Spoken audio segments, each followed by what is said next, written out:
Olá, pessoal! Como é que vocês estão? Tudo bem? Professor Marcelo, mais uma vez aqui com vocês para mais uma aula de Geografia do Brasil. Lembrando que agora nós estamos fechando a parte de quadro físico, quadro natural. Vocês se lembram que nós já gravamos relevo, clima, vegetação? Vamos fechar com hidrografia, beleza? Então vamos lá, vamos trabalhar. Pessoal, é o seguinte, para começar, eu coloquei aqui as características gerais da hidrografia brasileira. Certo? Beleza? Perdão, porque eu tô com o passador aqui, aí eu me embanando todo de vez em quando com esse negócio. Certo? Aqui tá falando que tá ligado, mas eu não sei, vai ficar mais fácil fazer assim. Então, olha só.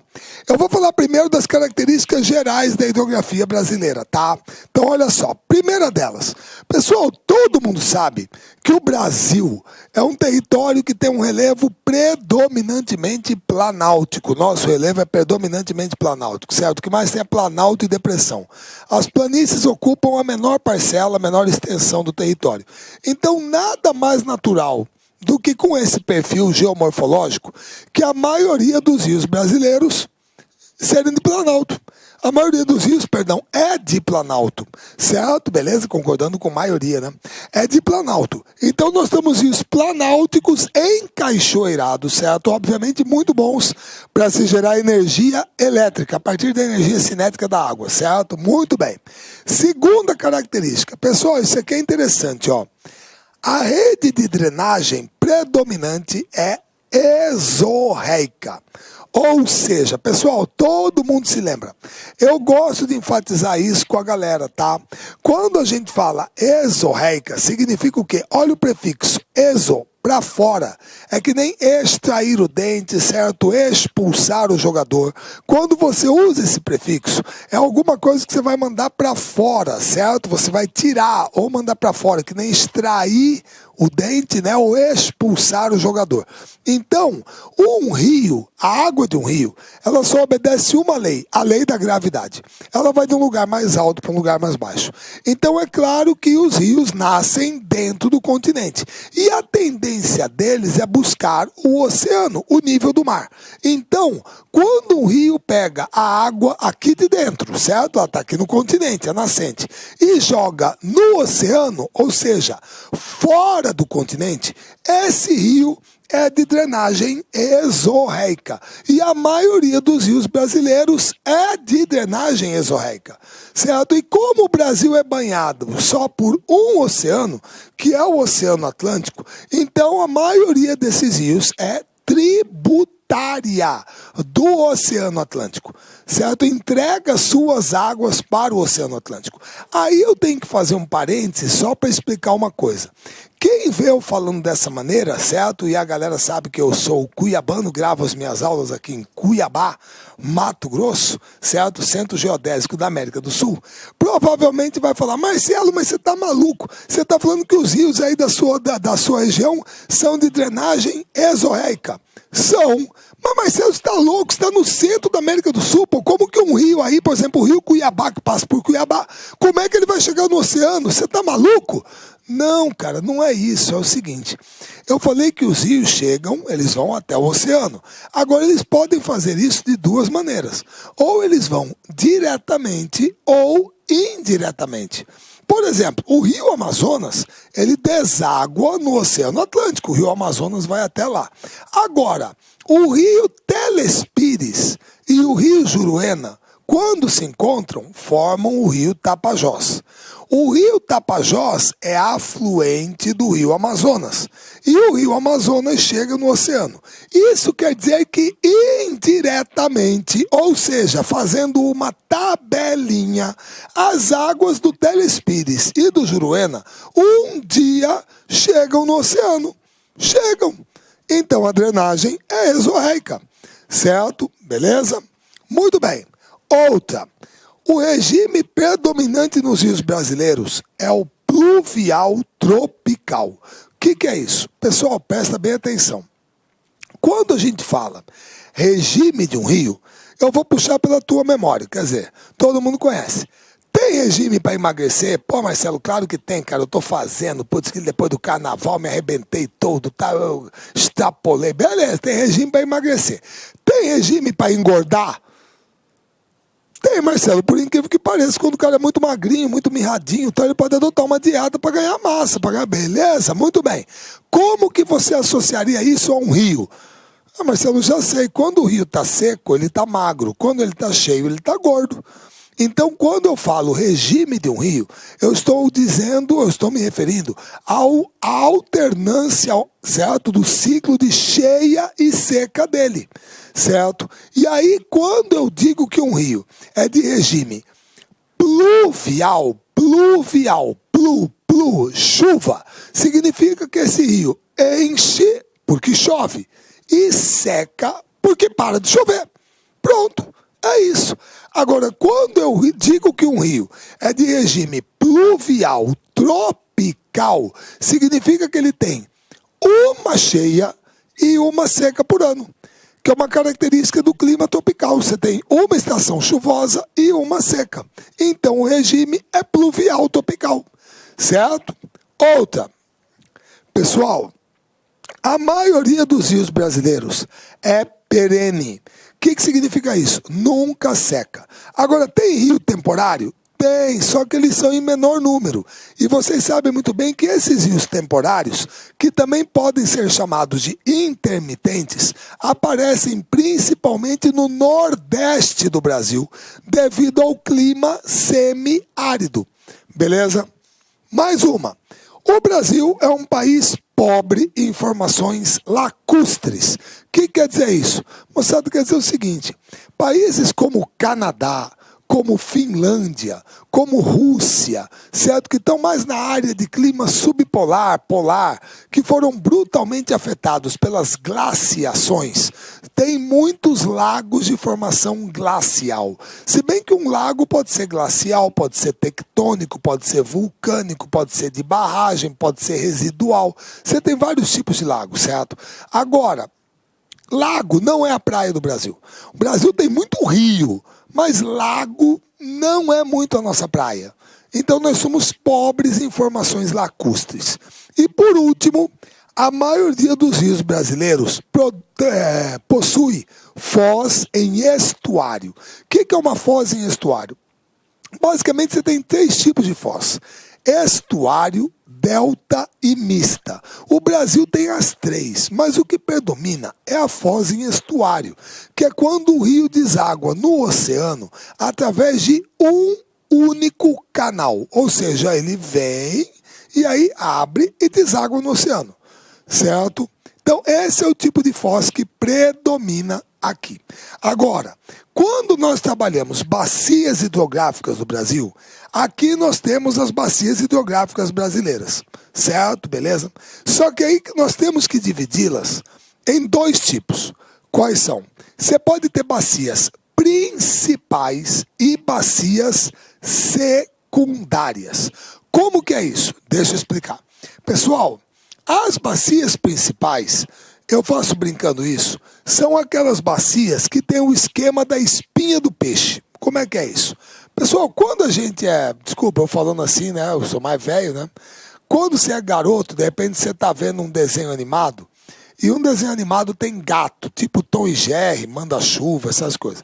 Aí no desenho animado, o gato sempre gosta de comer passarinho ou peixe. Aí se o gato pega um peixe, come, no final mostra o peixe depois que o gato comeu, o peixe sempre aparece assim, ó. Ele aparece assim, certo? Depois que o gato comeu todo ele, ele aparece assim. Tá bom? Muito bem. Então, como todo mundo tá vendo, tá aqui a espinha do peixe, certo? Então, quando você tem uma bacia que tem o esquema da espinha do peixe, significa que você tem um rio principal e todo mundo cai nele. Ninguém escapa dele. Então, essa é uma bacia principal, porque você tem esse rio tronco que todo mundo cai nele. Agora, o problema é que nós temos algumas bacias, principalmente aqui no litoral brasileiro, em que os rios correm paralelos entre si em direção ao litoral. Eles não têm o esquema da espinha do peixe. Você entendeu? Então, essas bacias são consideradas bacias secundárias. secundárias, certo? Então, o Brasil tem quatro bacias principais. Quais são? A Amazônica, certo? A do Tocantins ou Tocantins-Araguaia, a do São Francisco e a do Paraná-Uruguai, que é a bacia platina, que é Paraná, Paraguai, tá junto, Uruguai. Depois eu vou explicar isso, certo? Beleza? Essas quatro são principais. Agora, a bacia do Amapá, a bacia do Atlântico Nordeste Oriental, a bacia do Parnaíba, do Atlântico Nordeste, aqui é o oriental, aqui é o ocidental, aqui é o oriental, a bacia do leste, do Atlântico Leste, do Atlântico Sudeste e do Atlântico Sul são consideradas secundárias. Certo? Essas são bacias secundárias, porque aí os rios não têm o esquema da espinha de peixe, certo? Beleza? Pessoal, todo mundo entendeu? É isso aqui. Essas são as regiões que você tem as bacias hidrográficas do Brasil, de acordo com o IBGE, aqui em 2000. Tá joia? Tudo bem? Todo mundo entendeu? Muito bem. Agora, nós vamos começar. Pessoal, a primeira delas, claro, né? Eu ia botar aqui a bacia amazônica, né? Cara, a bacia amazônica é um colosso, tá? Tudo nela é superlativo. Tudo é o mais, a mais, o mais, o mais. Tudo, tá? O que nós temos aqui? Nós temos uma área aproximada de 7 milhões de quilômetros quadrados.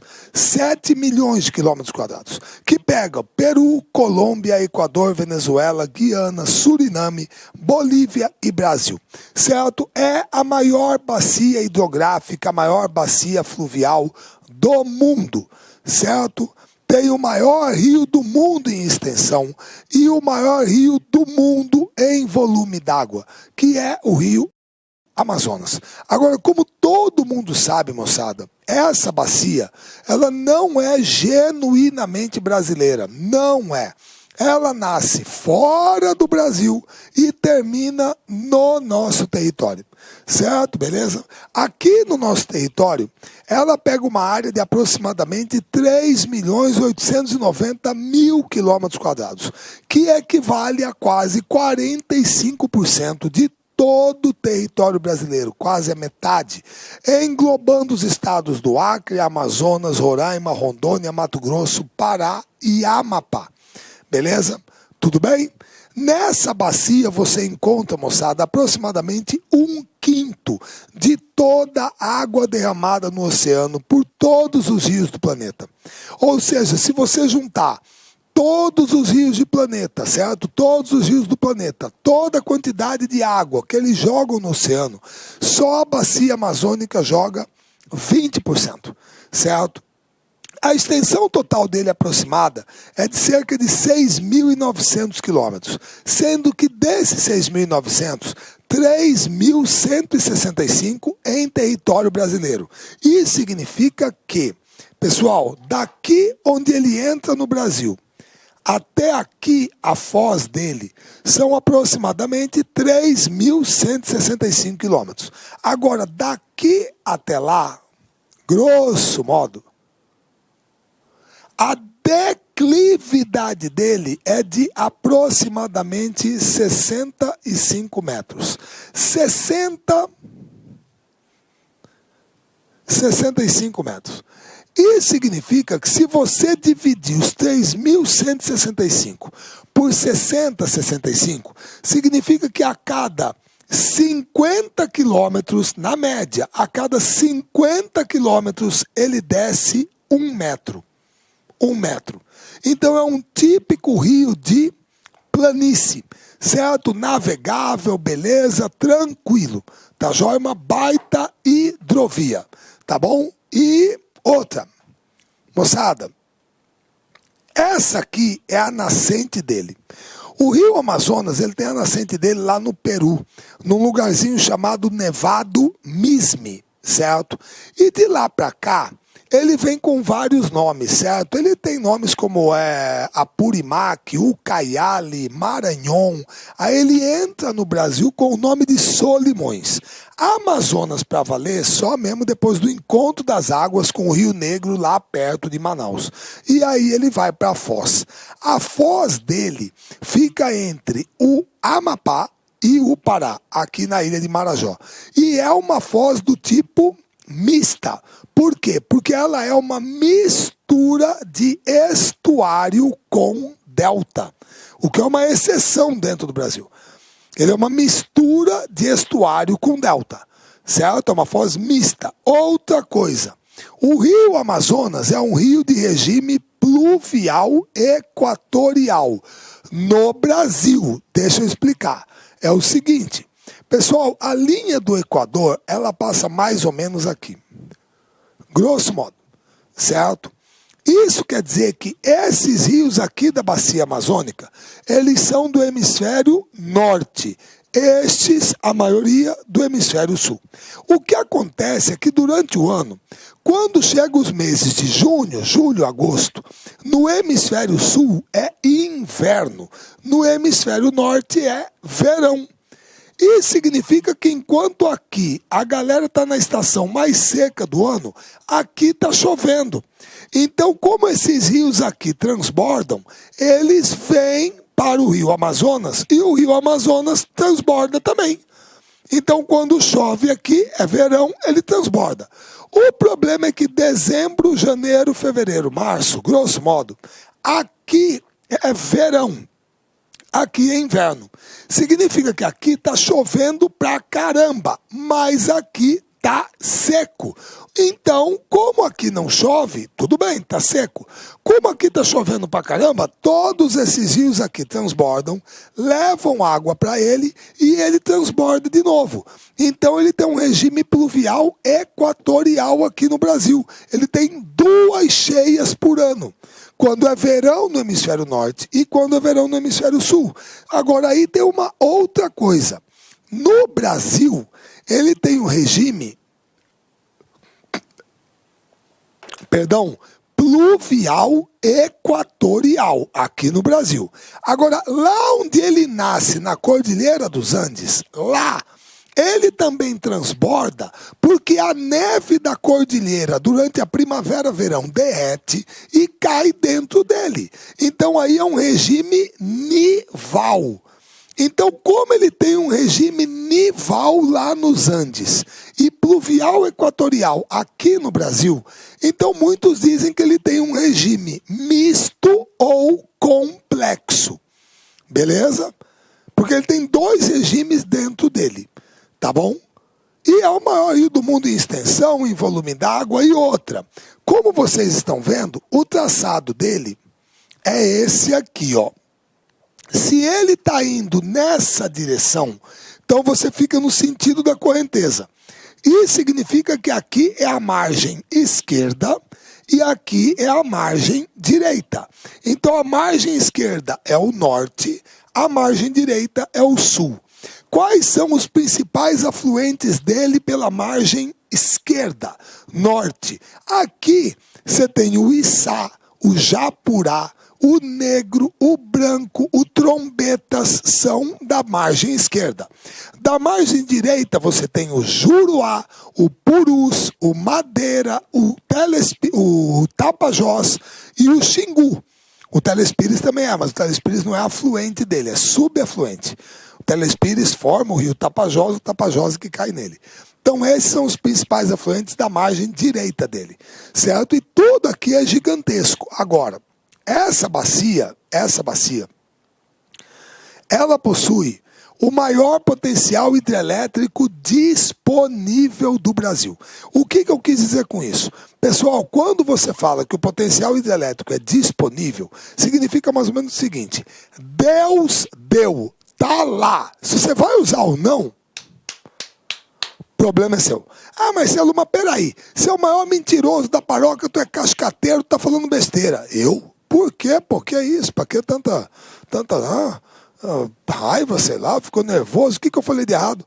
Pô, você acabou de falar ali que o rio ele tem uma declividade de 60 a 65 metros. A cada 50 quilômetros cai 1 metro. Falei isso? Você acha que eu vou mentir? Ué, então como que você está falando que ele tem o maior potencial hidrelétrico disponível para um rio de planície? Como é que você vai gerar energia? Ei, eu não falei que o rio Amazonas tem o maior potencial hidrelétrico disponível do Brasil. Eu não falei isso, meu querido, pelo amor de Deus. Olha o que o Marcelo está falando.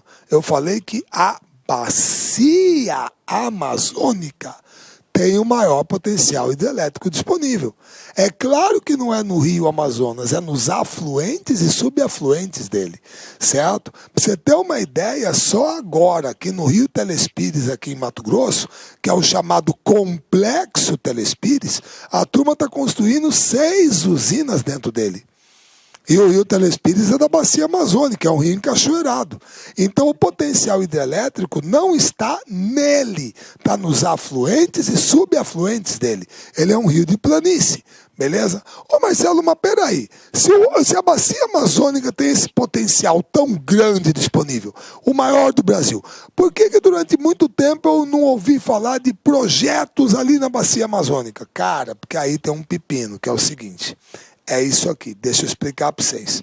Olha só, perdão, só um instantinho.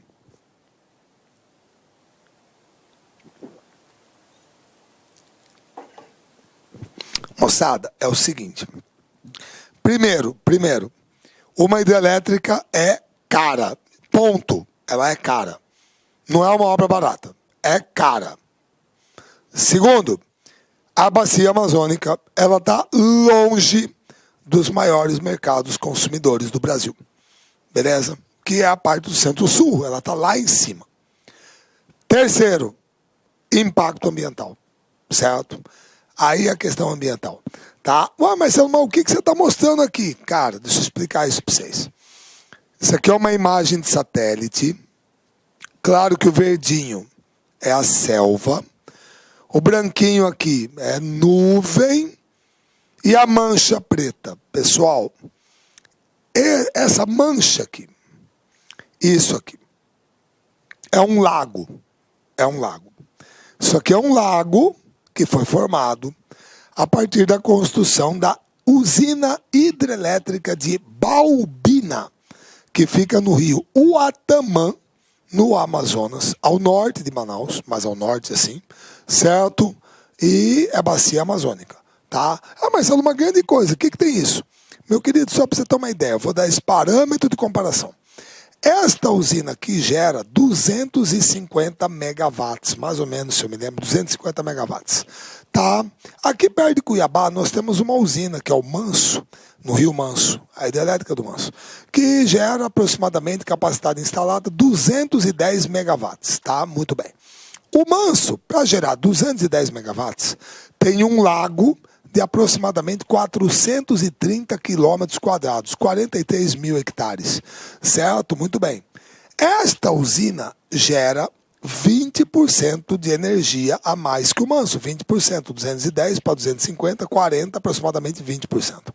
Só que para isso, o lago dela tem aproximadamente 2.600 quilômetros quadrados.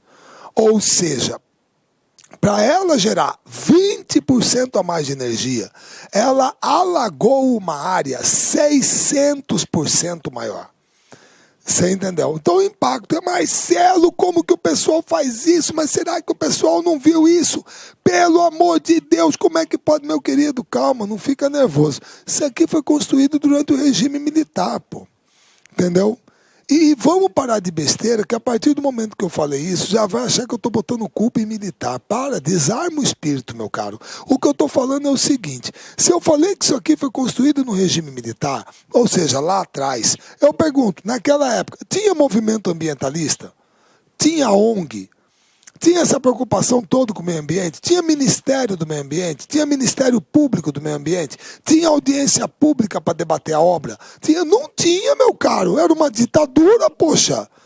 E você não tinha toda essa conscientização ambiental também. Não tinha a Constituição de 88. Você não tinha o capítulo sobre meio ambiente. Você não tinha. Então precisa fazer a obra, rapaz, toca o ferro aí, vamos fazer, ora.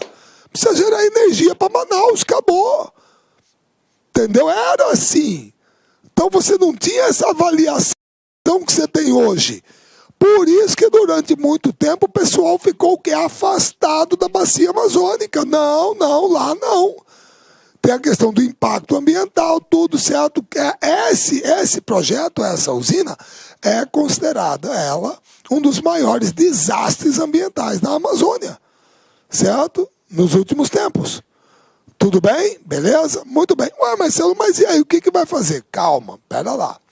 Eu também acho que não é nem muito ao céu, nem muito à terra. Você tem que ter um meio termo. Então vamos analisar, presta atenção. Primeiro, distância do mercado consumidor. Moçada, isso aqui é o Horizonte 2017, do Sistema Interligado Nacional. O que é tudo isso aqui? Pessoal, tudo isso aqui é linha de transmissão. É linha de transmissão.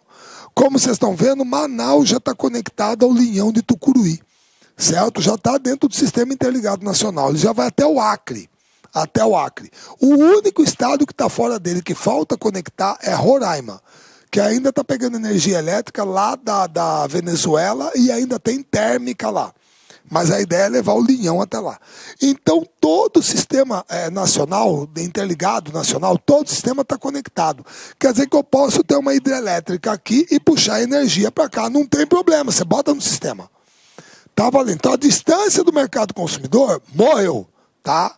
Pra você ter uma ideia, essa aqui é a torre para cruzar do linhão de Tucuruí, para cruzar o rio Amazonas, moçada, são 288 metros de altura. Perdão, 288 metros de altura. A Torre Eiffel tem 320, certo? Aquela torre de Brasília, lá de transmissão que tem lá, acho que é na Asa Norte, lá perto do Mané Garrincha, tem 224. Isso aqui tem 288. Certo? Beleza? Ah, Marcelo, então quer dizer que a distância do mercado consumidor já não é mais um argumento. Não, não é um argumento. Tá? Outra coisa. Ah, mas e o impacto ambiental? Aqui, ó. Olha aqui. Essa aqui é a hidrelétrica de Dardanelos, ela fica no rio Aripuanã, aqui em Aripuanã, em Mato Grosso, é bacia amazônica, tá? Agora, como vocês estão vendo, tem uma cachoeira bonita pra caramba aqui. Se eu tivesse um projeto convencional, pessoal, bem aqui eu teria uma barragem, certo? E a água estaria represada daqui para cá, eu formaria um lago. Aí a cachoeira desapareceu. Igualzinho aconteceu com 7 quedas lá em Guaíra, lá no Paraná, com o lago de Itaipu. Certo? Beleza? Agora, cartão postal da Amazônia Mato Grossense, impacto ambiental, olha aí, certo? Vamos mitigar, vamos ver o que é o possível. O que o pessoal fez? O pessoal construiu um canal secundário de água, trouxe parte da água para cá. Joga a água para cá dentro do tubulão aqui, ó. Tubulão 75, 80 metros de queda. Desce. Tá aqui a casa de força, certo? A turbina tá aqui. Beleza? A água passa pela turbina, a turbina gira o gerador, gera energia, tá aqui a subestação. A água passou pela turbina, beleza, saiu, volta pro rio. E a cachoeira continua lá. E você está gerando aqui 261 megawatts. A fio d'água, sem lago reservatório. Ou seja, se você tem um problema do impacto, quem é que dá a solução para o problema? Engenheiro. Vai dar a solução. Vamos buscar um melhor projeto, certo? Que não vai causar tanto impacto, mas por que nós vamos desperdiçar a capacidade de gerar energia? Certo? Muito bem. Ah, mas ali é a questão do custo. Essa não tem jeito. É cara. Ela é cara. Então, nos últimos tempos, o que aconteceu? Giral e Santo Antônio, no Rio Madeira, beleza? Belo Monte, no Rio Xingu. Certo? Tá aqui, moçada. São os 3 maiores projetos que nós tocamos nos últimos 15 anos. É a bacia amazônica para gerar energia para o país. Pessoal, pelo amor de Deus, é água, é uma fonte renovável. O Brasil tem abundância, mais limpa que petróleo e carvão mineral. Por que nós não vamos usar? Certo? Beleza? Então nós estamos aproveitando. Tem o maior potencial disponível a bacia no Brasil, certo? Disponível, e agora nós estamos aproveitando. Além das PCHs que você tem na região. São as pequenas centrais hidrelétricas, é menos de 30 megawatts. Tá? Beleza? Muito bem. Aí, além da energia, você tem a questão da navegação. Da navegação. Certo? E o que você tem na navegação? Moçada, primeiro, isso aqui é o Porto de Manaus. Tá? Olha só, olha um transatlântico desse aqui, ó, um navio de casco oceânico. Por que chega até Manaus? Porque o rio Amazonas aguenta. Significa que você pode entrar aqui pela foz do Amazonas, você vem do oceano, o navio entra aqui e vai até Manaus. Sem problema, não vai encalhar, não tem problema, ele aguenta isso, ele suporta, é tranquilo. Se você entrar com um navio desse, aqui no Pantanal Mato Grossense, no Rio Paraguai, ele encalha, ele não tem capacidade, não tem como suportar um navio desse calado, desse porte, certo? Por isso que a Zona Franca de Manaus é possível, olha o tanto de container. Porque os navios podem entrar trazendo os componentes importados e podem sair com os produtos fabricados na Zona Franca. Certo? Beleza? Transatlântico aqui está trazendo turista para ver a selva. Então, essa aqui é a hidrovia do Amazonas, é o maior porto fluvial do Brasil. Tá? Esse aqui é o porto de Porto Velho. Beleza? Isso significa que aqui em Porto Velho nós temos um terminal portuário, tá? E o pessoal sai daqui de Porto Velho pelo Rio Madeira e chega bem aqui no Rio Amazonas, onde tem uma localidadezinha chamada Itacoatiara, certo?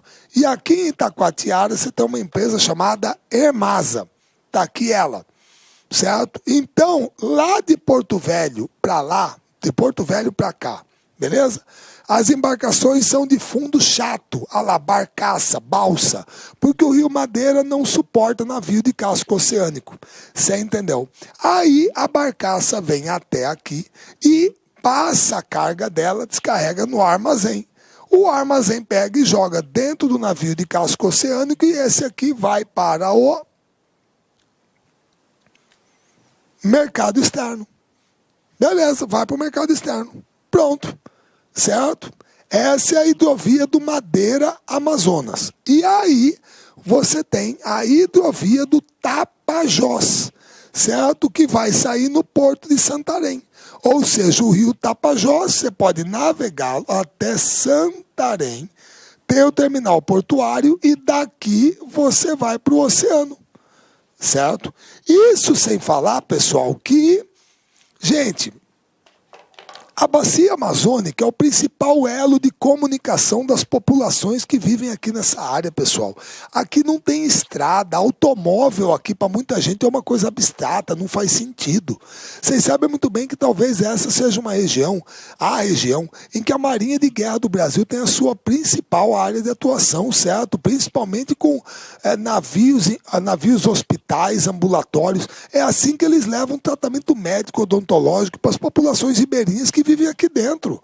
Encosta o navio da Marinha lá com o corpo médico da Marinha de Guerra e aí vai atender o pessoal, consulta, uma cirurgia menos complexa, tratamento odontológico, um pré-natal, entendeu? Aqui, barco, por exemplo, Caixa Econômica Federal, a agência é dentro do barco. É uma agência da Caixa que encosta lá para o pessoal poder sacar a aposentadoria, sacar o seguro-desemprego, sacar um Bolsa Família, dar entrada no FGTS, sei lá o que, é isso. Se você é do supermercado, é barco. O cara chega lá, vai lá para fazer compra, mantimento, abastecer. Então o papel dessa bacia também, como elo de comunicação entre essas populações, que é uma população extremamente pobre, não pode andar de avião, vai todo mundo de barco. Certo? Beleza? Então ela é extremamente importante nesse sentido também. Tá joia? Muito bem. Agora vamos lá. Já falei da parte de geração de energia, navegação, tudo tranquilo. Agora nós vamos para a bacia do Tocantins, ou Tocantins-Araguaia. Pessoal, a bacia do Tocantins, ou Tocantins-Araguaia, é a maior bacia hidrográfica genuinamente brasileira. Ela pega uma área de aproximadamente 747 mil quilômetros quadrados. É alguma coisa em torno disso, certo? 767 mil quilômetros quadrados. O que representa 7,5% do território brasileiro. 7,5%, tá? Essa bacia está localizada 58% em Goiás e Tocantins, 24% no Mato Grosso, 13% no Pará, 4% no Maranhão e 1% no Distrito Federal. Certo? Beleza? O rio Tocantins, ele nasce da confluência do rio Maranhão com o rio das Almas, lá em Goiás. Certo? Ele nasce da confluência dos dois rios aqui e aí sobe até desaguar aqui no Oceano Atlântico entre Belém e a ilha de Marajó. Certo? É uma foz em estuário. Tá certo? O principal formador da bacia, junto com o Tocantins, é o Araguaia, certo? O Tocantins tem aproximadamente 2.500 quilômetros de extensão e é um rio genuinamente brasileiro, como o rio Araguaia. O rio Araguaia nasce aqui embaixo na Serra do Caiapó, é tríplice fronteira Mato Grosso, Goiás, Mato Grosso do Sul, faz toda a fronteira Mato Grosso, Goiás, Mato Grosso, Tocantins. É aqui que fica a maior ilha fluvial do mundo, que é a Ilha do Bananal. São 19 mil quilômetros quadrados de área, 1.900.000 hectares que pertence a Tocantins. É a maior ilha fluvial do mundo, está dentro dessa bacia. E aí o rio Araguaia vai fazer a fronteira Pará-Tocantins e os dois se encontram nessa região aqui chamada Bico do Papagaio, que é uma tríplice fronteira Pará, Tocantins, Maranhão, que basicamente aqui é Imperatriz no Maranhão, Marabá no Pará e aqui em Tocantins, Porto Nacional, Tocantinópolis, é por ali, certo? Xambioá, é essa área mais próxima do Bico do Papagaio. Aí ele vai para dentro do Pará com o nome de Tocantins até a Foz, certo? Como eu disse, é genuinamente brasileira. Tá? Aqui a área que ele ocupa em cada uma das regiões por onde ele passa.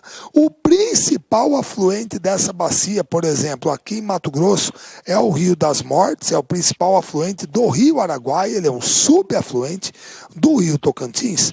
E essa bacia tem dentro dela, do Rio Tocantins, ainda a maior hidrelétrica genuinamente brasileira, porque todo mundo se lembra que Itaipu é binacional, é Brasil e Paraguai.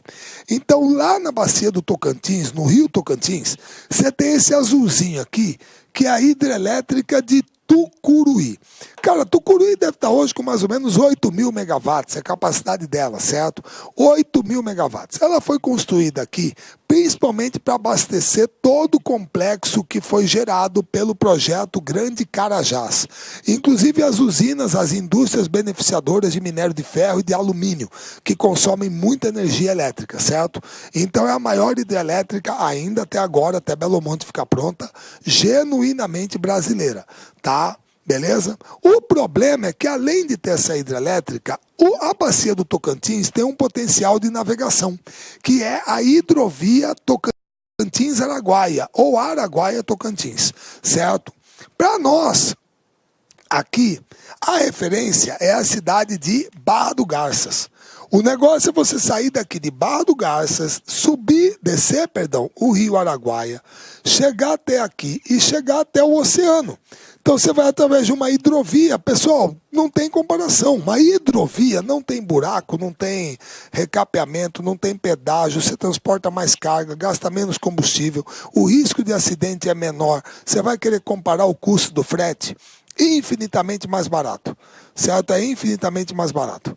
Tá joia? Beleza? Muito bem. O problema é que você tem a usina aqui. Então você tinha esse obstáculo. Você tinha a hidrovia e aí você chegando aqui, você tem a usina. E a usina, como todo mundo está vendo, ela tem uma barragem. Como é que eu vou transpor? Eu vou porque no projeto original da usina tinha a construção, previa-se a construção de um sistema de eclusas e comportas que foram terminadas agora. É um canal de aproximadamente 5 quilômetros de extensão, com um desnível de 69 a 75 metros, entre a parte superior do lago e a parte mais baixa. Então você tem duas eclusas nesse canal de 5 quilômetros, são duas, que juntas transpõem 75, 69, 75 metros, certo? Obra do PAC já construída. Então com isso você pode passar pela barragem e chegar até a foz do rio. Se você não está entendendo esse esquema de eclusas e comportas, é como se fosse um elevador de água.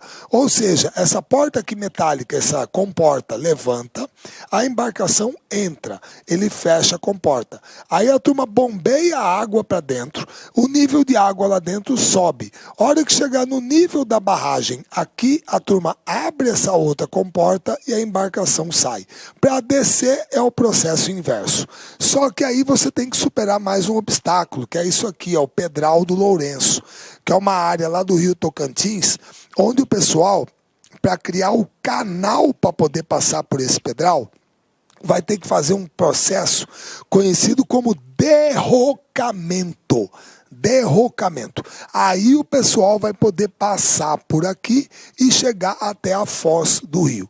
Então, além da questão da geração de energia lá em Tucuruí, que é a maior usina que está dentro dele, você tem o potencial de navegação que vai ligar uma região muito rica do Brasil em produção agropecuária, que é o Brasil Central, Mato Grosso, Goiás, Tocantins, até o porto. E aí você pode usar como porto ali Vila do Conde, certo? Ou então Barcarena, tá? O normal geralmente é Vila do Conde, no Pará.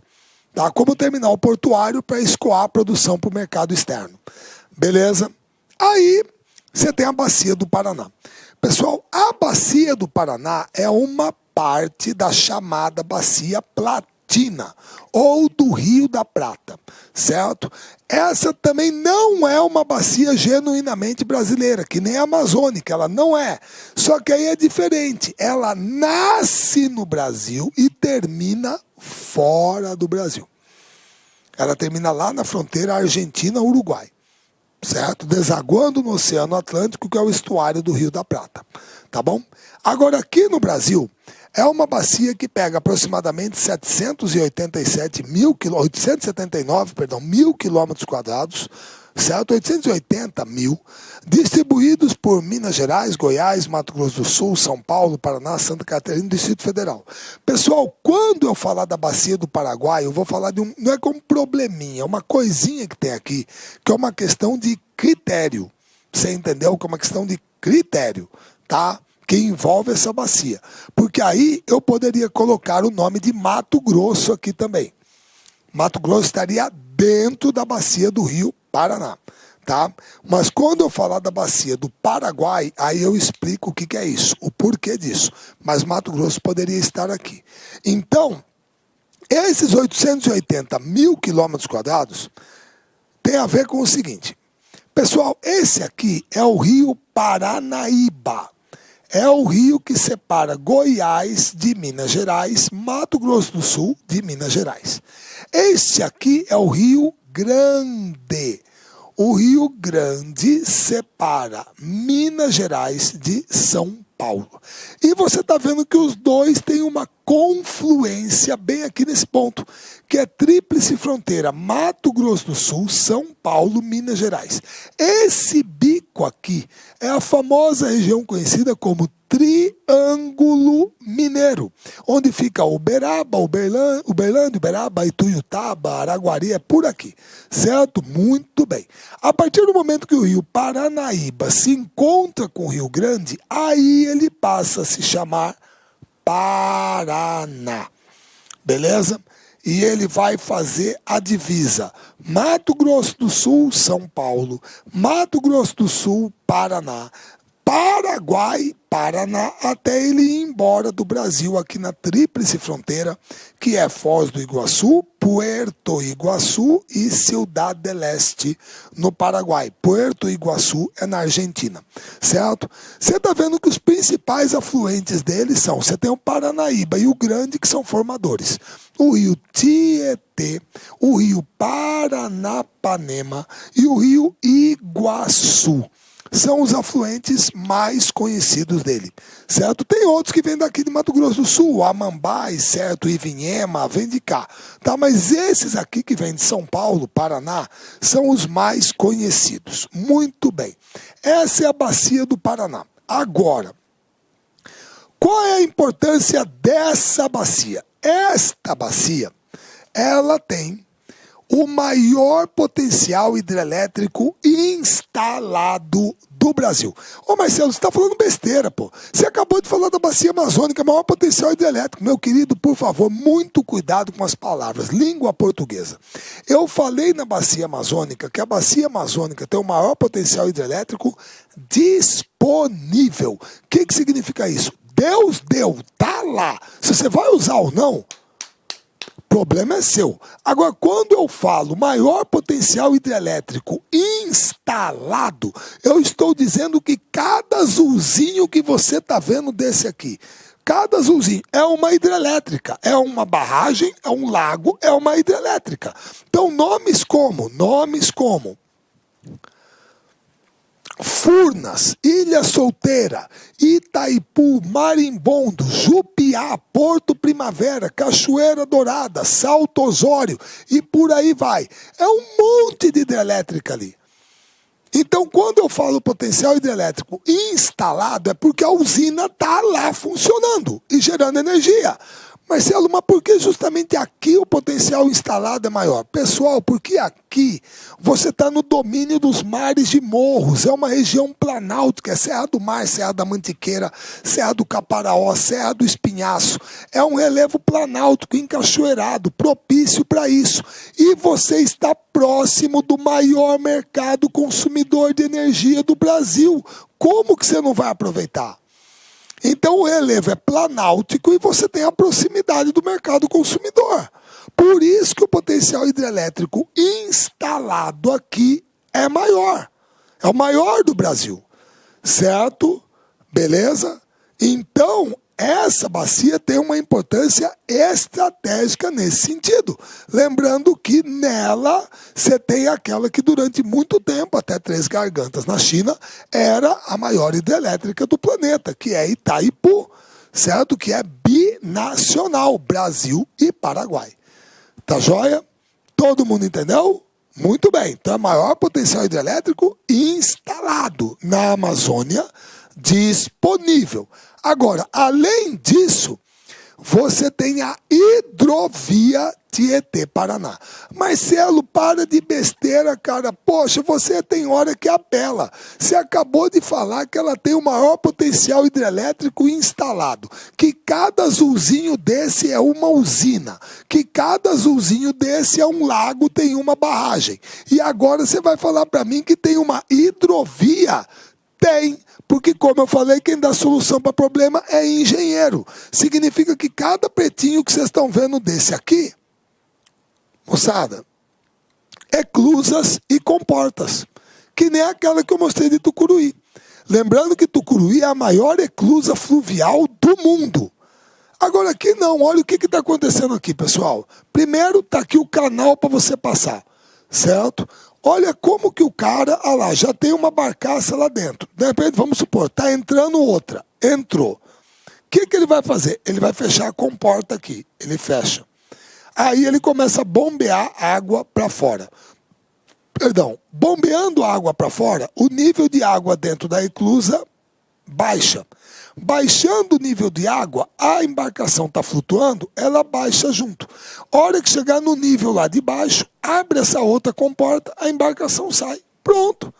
Para subir é o processo inverso. Então dá para fazer, é engenharia. A hidrovia Tietê-Paraná, moçada, ela sai daqui do interior de São Paulo, perto de Piracicaba, e ela vai até o lago de Itaipu. Marcelo, peraí, mas por que até o lago? Gente, porque Itaipu é uma hidrelétrica que não tem projeto de eclusa e comporta. Não tem. Então sai daqui e para bem aqui. Você consegue chegar até o lago de Itaipu, até aqui, perto da Tríplice Fronteira. Até aqui você chega. Certo? Mas daqui para baixo não dá. Não dá para passar por Itaipu. Certo? Nós estamos falando de uma hidrovia, moçada, que tem aproximadamente 2.400 quilômetros de extensão. Certo? Pega os rios Tietê e Paraná. Tá? Ela está situada entre as regiões sul, sudeste e centro-oeste do Brasil. propicia transporte de cargas e passageiros e escoa a produção agrícola de Mato Grosso do Sul, Goiás e parte de Rondônia, Tocantins e Minas Gerais. Para você ter uma ideia, dentro dessa hidrovia, você tem 76 milhões de hectares com 23 polos industriais, 17 polos turísticos, 12 polos de distribuição. Ela gerou aproximadamente 4 mil empregos diretos, certo? Ela só perde em movimentação de carga para a bacia amazônica, que transportou 10 milhões de toneladas. Ela transportou 5 milhões e 800 mil, quase 6.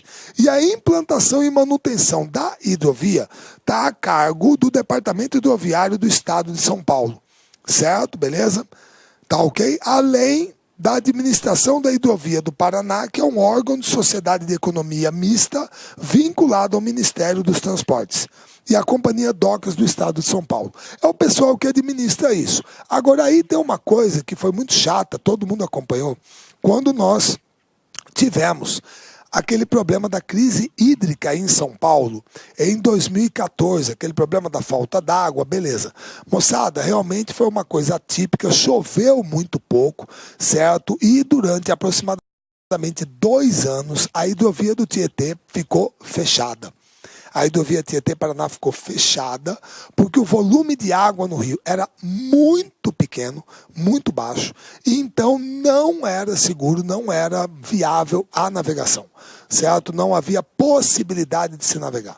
Ah, Marcelo, uma coisa assim relacionada à carência de chuva. Exatamente. Para você ter uma ideia, moçada, a hidrovia foi reaberta em janeiro de 2016. Em janeiro de 2016, o pessoal voltou a utilizá-la de uma maneira segura. Então, infelizmente, você está sujeito a esse tipo de intempérie, fator sazonal, que pode acontecer, porque o regime dos rios vai depender da quantidade de chuva, certo? Beleza? Então é uma hidrovia que nós temos nessa área extremamente importante, mas que durante 2 anos ficou inoperante devido à escassez de chuva. Tá certo? Tudo bem? Moçada, é o que a gente tinha. Eu separei a hidrografia em 2 partes para não ficar muito extenso, tá? Porque senão a aula ia ficar muito longa, a gente também tem que administrar o tempo. Então eu vou ter uma segunda aula de hidrografia, onde eu vou pegar as demais bacias hidrográficas do Brasil para a gente terminar esse conteúdo de quadro natural brasileiro. Tá joia? Moçada, um prazer revê-los aqui, certo? Um grande abraço a todos e até a nossa próxima aula. Clique lá.